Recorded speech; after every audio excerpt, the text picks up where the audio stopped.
നമ്മൾ കടകളിലും വീടുകളിലുമെല്ലാം ദിവസവും കാണുന്ന ഒന്നാണ് അനാലോഗ് CCTV ക്യാമറകൾ.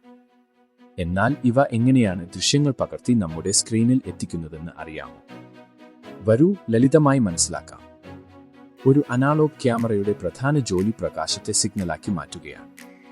ക്യാമറയുടെ ലെൻസിലൂടെ വരുന്ന പ്രകാശം ഉള്ളിലുള്ള ഇമേജ് സെൻസറിൽ പതിക്കുന്നു.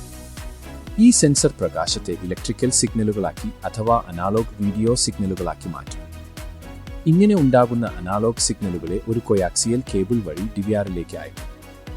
ക്യാമറ നേരിട്ട് ദൃശ്യങ്ങൾ സേവ് ചെയ്യുന്നില്ല, കേവലം സിഗ്നലുകൾ കൈമാറുക മാത്രമാണ് ചെയ്യുന്നത്. ക്യാമറ അയക്കുന്ന അനാലോഗ് സിഗ്നലിനെ ഡിജിറ്റൽ ഫോർമാറ്റിലേക്ക് മാറ്റുന്നത് DVR ആണ്. ഇങ്ങനെ ഡിജിറ്റലാക്കിയ ദൃശ്യങ്ങൾ DVR അതിനുള്ളിലെ ഹാർഡ് ഡിസ്കിൽ റെക്കോർഡ് ചെയ്യുകയും മോണിറ്ററിലോ ഫോണിലോ തത്സമയം കാണിച്ചു തരികയും ചെയ്യുന്നു. ചുരുക്കത്തിൽ, പ്രകാശത്തെ സിഗ്നലാക്കി കേബിളിലൂടെ DVRൽ എത്തിച്ച് റെക്കോർഡ് ചെയ്യുന്ന ലളിതമായ സാങ്കേതികവിദ്യയാണ് അനാലോഗ് CCTVയുടേത്. ടെക് ലോകത്തെ ഇൻഫോർമേറ്റീവ് വീഡിയോകൾക്കായി ഈ ചാനൽ ഇന്ന് തന്നെ സബ്സ്ക്രൈബ് ചെയ്യൂ.